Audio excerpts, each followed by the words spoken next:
Hello guys. तो आज मैं फिर से उपस्थित हूँ न्यू टॉपिक के साथ। तो पिछले क्लास में मैंने कहा था कि नेक्स्ट टॉपिक होगा आइदर आइसोमेरिज्म और रिएक्शन मैकेनिज्म। तो आज मैं आइसोमेरिज्म लेकर के उपस्थित हूँ। एक मैसेज आया था कि सर आयनिक इक्विलिब्रियम स्टार्ट कीजिए। तो मैं बता दूं कि आयनिक इक्विलिब्रियम भी मैं स्टार्ट करने वाला हूँ, ठीक है ना। जस्ट 1 या 2 दिन के अंदर आयनिक इक्विलिब्रियम भी स्टार्ट होगा। तो उधर से आयनिक इक्विलिब्रियम चलेगा और इधर से आइसोमेरिज्म चलेगा, यानी कि दोनों साथ साथ चलेगा, ठीक है ना।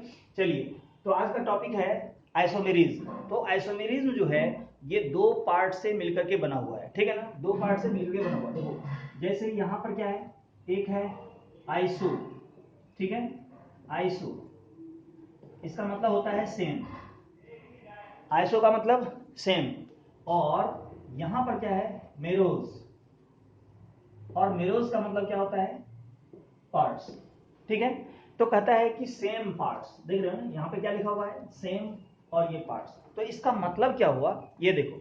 जैसे 2 कंपाउंड हम लोग लेते हैं, 2 कंपाउंड कंसीडर करते हैं। एक है इथाइल अल्कोहल C2H5OH और दूसरा है CH3OCH3, ठीक है ना। अब यहां पर जो है ये लिखा हुआ है सेम पार्ट्स। अब ये पार्ट्स जो है, पार्ट्स बाय वेट भी हो सकता है, पार्ट्स बाय वॉल्यूम भी हो सकता है, ठीक है ना। तो हम लोग पार्ट्स बाय वेट देखते हैं, जो कि आसान है, समझने में आपको आसानी होगी क्योंकि आप मोल कंसेप्ट पढ़े हो, अच्छे से पढ़े होंगे। और मोल कंसेप्ट में आपको जो है वेट निकालने के लिए आसानी से आता होगा, ठीक है ना। मॉलिक्यूलर वेट हम लोग निकालते हैं। तो यहाँ पर देखते हैं कि उसमें जैसे कार्बन है, हाइड्रोजन है और ऑक्सीजन है, क्या दोनों कंपाउंड में सेम पार्ट्स है, पार्ट्स बाय वेट। तो देख लेते हैं। तो यहाँ पर देखो, कार्बन कितना है, तो ये हो जाएगा 2 × 12 ग्राम, यानी कितना हो गया, 24 ग्राम। और इस केस में देखो तो यहाँ भी कार्बन कितना है, दो दो कार्बन है, तो 2 × 12 यानी कितना हो गया, 24 ग्राम। क्लियर है। हाइड्रोजन देखिए, हाइड्रोजन यहाँ पे कितना है, 5 + 1 6, तो 6 × 1 कितना हो गया, 6 ग्राम। और इस केस में भी देखो तो हाइड्रोजन कितना है, 3 + 3 यानी कि 2, यानी 3 3 6, तो 6 × 1 कितना हो गया, 6 ग्राम।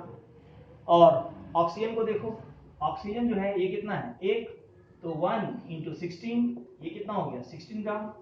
और यहाँ पर ऑक्सीजन ये भी कितना है, 1, तो 1 × 16 कितना हो गया, 16 ग्राम, ठीक है। तो आप क्या देख रहे हो कि दोनों ही केस में parts by weight of element are same, है ना। Parts by weight of element are same. तो यहाँ पर क्या है कि कार्बन इधर भी 24 ग्राम, इधर भी 24 ग्राम, हाइड्रोजन इधर भी 6 ग्राम, इधर भी 6 ग्राम, ऑक्सीजन इधर भी 16 ग्राम, इधर भी 16 ग्राम, ठीक है ना।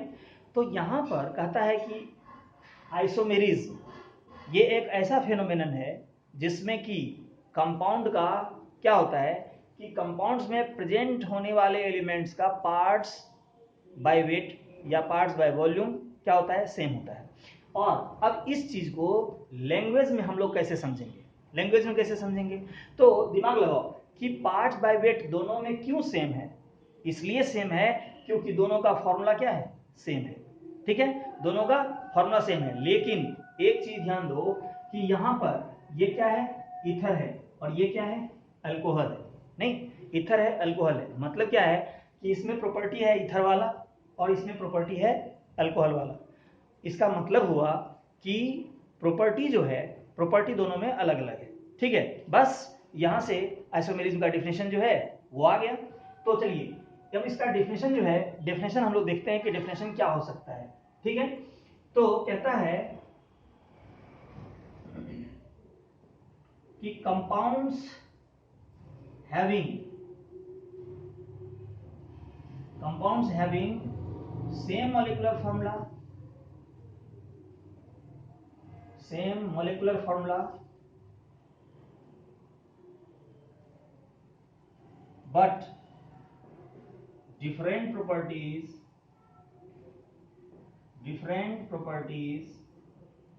are called isomers.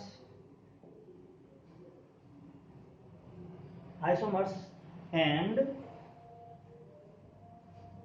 यहां पे हो जाएगा are called isomers.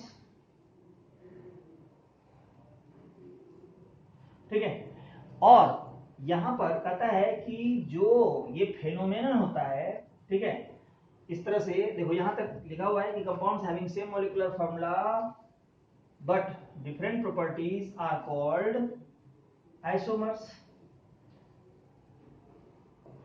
And the phenomenon is known as isomerism. ठीक है ना, इसमें जोड़ दो, and the phenomenon is known as isomerism, यानी कि यहां से देखो यहां पे दिक्कत हो रही है, तो यहां पे कहते हैं कि compounds having same molecular formula but different properties are called isomers and the phenomenon is called isomerism. समझ में आ गया? तो ये चीज है कि compounds having same molecular formula but having different properties are called isomers and the phenomenon is known as isomerism. ठीक है, यहां तक तो समझ में आ गया होगा, इसमें तो कोई दिक्कत नहीं है। चलिए अब हम लोग देखते हैं कि टाइप ऑफ आइसोमेरीज। ठीक है, टाइप ऑफ आइसोमेरिज्म, यानी आइसोमेरिज्म जो है वो कितने तरह के होते हैं। ठीक है ना, टाइप ऑफ आइसोमेरिज्म। तो देखो यहां पर लिखेंगे टाइप ऑफ आइसोमेरिज्म।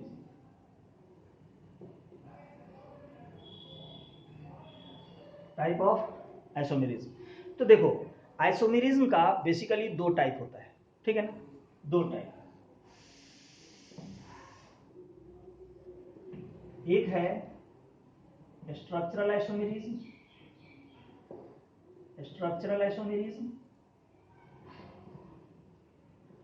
और दूसरा है स्टीरियो आइसोमेरिज्म।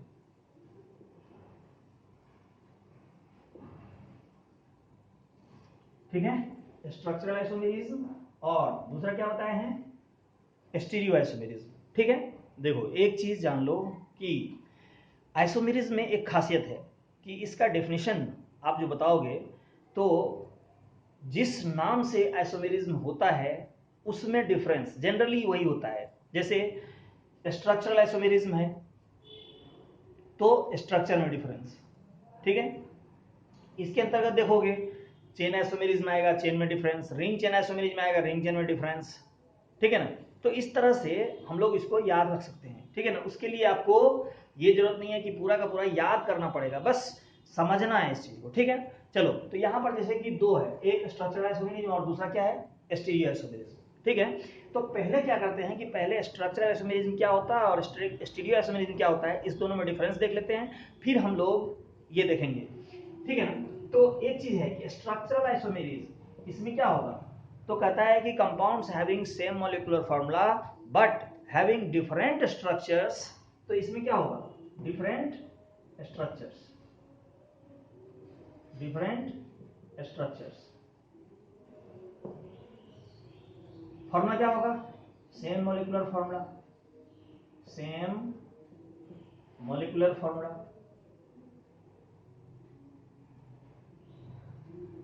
ठीक है, तो इसको कैसे डिफाइन करोगे, अगर डिफाइन करने के लिए कोई कहता है तो क्या कहोगे कि compounds having same molecular formula but having different structure due to which they have different properties are called structural isomers and the phenomenon is known as structural isomerism. ठीक है ना, तो यहां पर दो चीज हो गया, different structures, same molecular formula, और यहां पर जब डिफरेंट स्ट्रक्चर होगा तो different physical and chemical properties भी होंगे।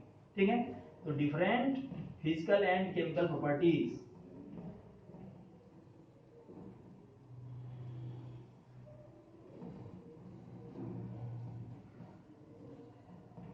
Different physical and chemical properties. ठीक है, अब यहां पे हम लोग आते हैं स्टीरियो आइसोमेरिज्म में। ठीक है ना, तो स्टीरियो आइसोमेरिज्म में क्या होता है कि फॉर्मूला भी सेम होता है, स्ट्रक्चर भी सेम होता है, बट जो एटम का अरेंजमेंट है इन स्पेस वो डिफर करता है, ठीक है ना। तो यहां पर क्या लिखोगे, same molecular formula, same molecular and structural formula,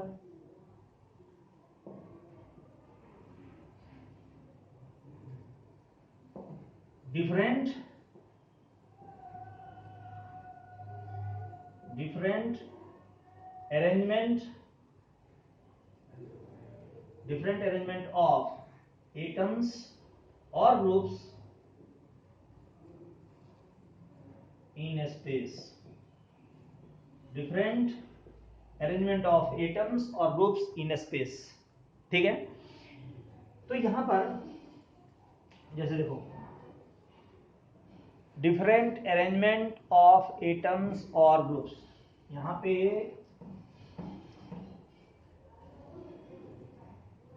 cut रहा है, ओके चलिए। तो यहां पर जो है कहता है कि सेम मॉलिक्यूलर स्ट्रक्चर फॉर्मूला, और यहां पर क्या लिखाए थे, यहां पर लिखाए थे different arrangement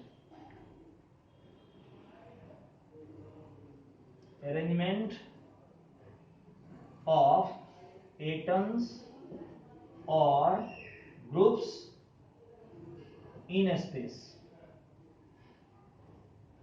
different arrangement of atoms और ग्रुप्स इन स्पेस। देखो अब यहां पर जो है स्ट्रक्चरल फॉर्मूला, इसमें क्या है कि स्ट्रक्चर में डिफरेंस, जैसा कि इसका तो एक एग्जांपल शुरुआत जब करी थी तो उसी में मैंने बता दिया था क्या, जैसे इथाइल अल्कोहल है और ईथर है, दोनों का स्ट्रक्चर जो है वो अलग अलग था, फॉर्मूला दोनों का सेम था, और इसी कारण से हम लोग वहां पे कह सकते हैं कि दे वर एग्जांपल ऑफ स्ट्रक्चरल आइसोमेरिज्म, ठीक है।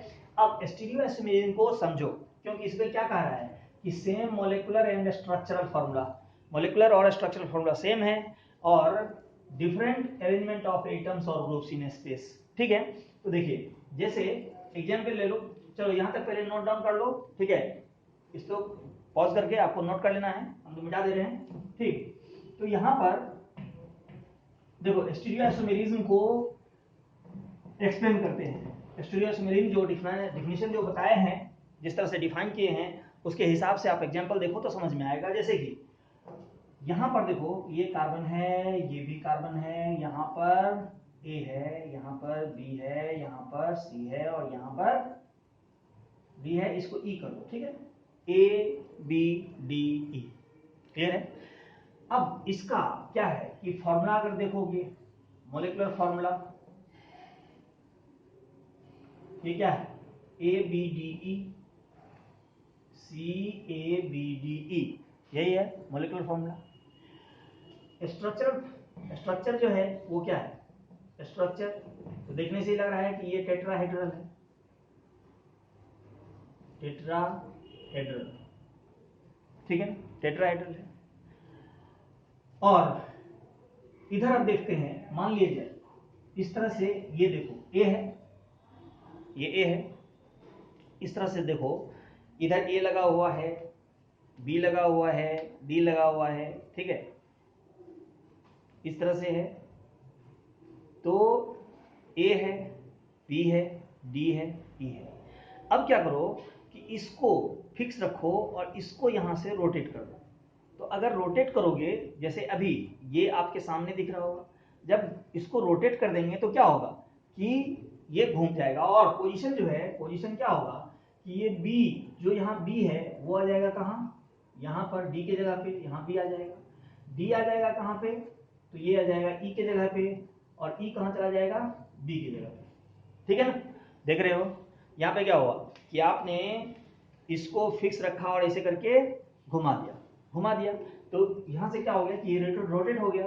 तो देखो क्या हो गया कि यहाँ पे फॉर्मूला अगर अब देखोगे तो मॉलिक्यूलर फॉर्मूला क्या है, तो molecular formula C A B D E, ठीक है, मॉलिक्यूलर फॉर्मूला सेम है। स्ट्रक्चर ये भी आपका सेम है, क्यों, क्योंकि इसमें भी क्या है, टेट्राहेड्रल, ये भी हमारा टेट्राहेड्रल है, ठीक है। लेकिन गौर करने वाली बात है कि दोनों का मॉलिक्यूलर फॉर्मूला, स्ट्रक्चर फॉर्मूला दोनों सेम है, लेकिन अरेंजमेंट ऑफ एटम्स और ग्रुप्स जो है ये क्या है, अलग अलग है। इसमें यहाँ बी है तो इसमें यहाँ ई है, यहाँ पर डी है तो यहाँ पर बी हो गया, यहाँ पर ई है तो यहाँ पर डी है। तो क्या लिखेंगे कि दे डिफर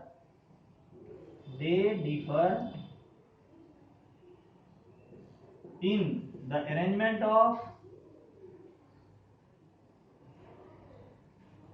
ऑफ एटम्स और ग्रुप्स। समझ में आ गया? तो मेरे ख्याल से स्ट्रक्चरल आइसोमेरिज्म और स्टीरियो आइसोमेरिज्म को डिफरेंशिएट करने में अब आपको कोई प्रॉब्लम नहीं होनी चाहिए, ठीक है ना? चलिए, तो ये पहले हमने क्या कहा कि स्ट्रक्चरल आइसोमेरिज्म और स्टीरियो आइसोमेरिज्म को बढ़िया से समझ लो। इसके बाद अब हम स्ट्रक्चरल आइसोमेरिज्म के अंदर कितने टाइप्स हैं वो टाइप देखते हैं और फिर हम लोग वन बाय वन उसका स्टडी करते रहेंगे, ठीक है ना? चलिए,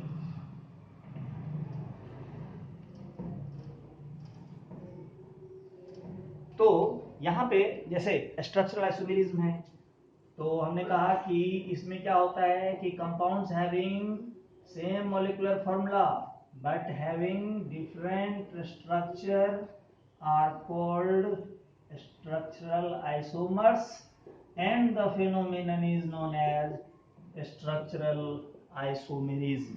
ठीक है, ये बताएं। अब देखो, इसके अंतर्गत हम लोगों को पढ़ना क्या क्या है।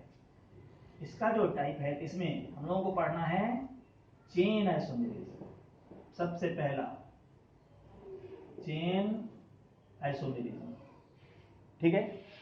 फिर क्या पढ़ना है, ring chain isomerism, ring chain isomerism, ring chain isomerism. फिर है पोजीशन आइसोमेरिज्म, पोजीशन आइसोमेरिज्म। फिर functional isomerism,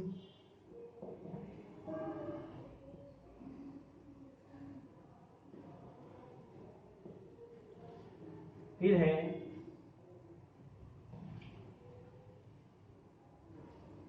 chain isomerism, ring chain isomerism, position isomerism, functional isomerism, metamerism, metamerism. और कहता है कि इसके अलावा एक इंपॉर्टेंट भी है जो काफी इंपॉर्टेंट है, that is tautomerism, that is tautomerism. Clear है? तो इतना टाइप का जो है आइसोमेरिज्म हम लोगों को पढ़ना है, ठीक है। जल्दी से नोट कीजिए, ठीक है, इसको जल्दी नोट कीजिए। ठीक, चलिए अब हम इसको जो है वन बाय वन ब्रीफली बता देते हैं, फिर नेक्स्ट वीडियो में हम लोग वन बाय वन चलेंगे पूरा डिस्क्राइब करके, ठीक है ना। तो देखो, चेन आइसोमेरिज्म, मैंने क्या कहा कि अगर चेन आइसोमेरिज्म कहा जा रहा है, इसका मतलब क्या होगा कि इसके नाम में डिफरेंस, ध्यान देना, नाम में डिफरेंस है। तो चेन आइसोमेरिज्म अगर नाम है तो चेन में डिफरेंस होगा, रिंग चेन आइसोमेरिज्म अगर नाम है तो रिंग चेन में डिफरेंस होगा, पोजीशन आइसोमेरिज्म अगर नाम है तो पोजीशन में डिफरेंस होगा, और फंक्शनल आइसोमेरिज्म नाम है तो फंक्शनल ग्रुप में डिफरेंस होगा, ठीक है ना। अब पोजीशन में डिफरेंस होगा तो क्या होगा, तो जैसे मान लिया फंक्शनल ग्रुप है तो फंक्शनल ग्रुप के पोजीशन में डिफरेंस होगा, डबल बॉन्ड है, ट्रिपल बॉन्ड है तो उसके पोजीशन में डिफरेंस होगा, ठीक है ना। तो ये चीज है। तो मेरे कहने का मतलब ये हो गया कि इसी चीज को हम लोग डिटेल में नेक्स्ट वीडियो में देखेंगे, ठीक है ना। तो आपका अगला वीडियो जो आएगा तो उसमें आपको पढ़ना है क्या, चेन आइसोमेरिज्म, और चेन आइसोमेरिज्म बताने के बाद कुछ क्वेश्चन करवाएंगे। यानी कि अब जो भी आइसोमेरिज्म आप देख रहे हो ना, क्या होगा कि आइसोमेरिज्म को समझाते हुए उस पर बेस्ड क्वेश्चन आपको बताएंगे, ठीक है ना। इसीलिए हर वीडियो आपका इंपॉर्टेंट रहेगा, ये हमेशा ध्यान रखना है। आज बताए हैं तो आज भी एक तरह से देखो तो इंपॉर्टेंट है, क्योंकि क्या होता है कि कुछ कुछ बुक में भी मैंने देखा है कि आइसोमेरिज्म का डिफिनेशन लिखा हुआ है कि compounds having same molecular formula but having different structure are called isomers and the phenomenon is called isomerism, जो कि बिल्कुल गलत है, क्योंकि आइसोमेरिज्म का डिफिनेशन वो नहीं है। आइसोमेरिज्म का डिफिनेशन हो गया कि compound having same molecular formula but having different properties, क्योंकि अगर डिफरेंट स्ट्रक्चर है तो वो तो आइसोमेरिज्म का टाइप हो गया, स्ट्रक्चरल आइसोमेरिज्म। तो इस तरह की बात जो है, जो कन्फ्यूजन है, उस कन्फ्यूजन को मैंने दूर करने का प्रयास किया है। तो आपको आज के वीडियो से स्ट्रक्चरल आइसोमेरिज्म और स्टीरियो आइसोमेरिज्म ये पूरी तरह से समझ में आ गया होगा कि दोनों में अंतर क्या है। Structural isomerism, compound having same molecular formula but having different structures, and the phenomenon is known as structural isomerism. Stereoisomerism में compound having same molecular and structural formula but having different arrangement of atoms, hence different properties, are called stereoisomerism. ठीक है ना? तो बच्चों, मैं आज का class यहीं पे फिनिश करता हूं और आप लोगों से फिर मैं वही कहता हूं कि रिवीजन करते रहो, क्योंकि revision makes a man perfect.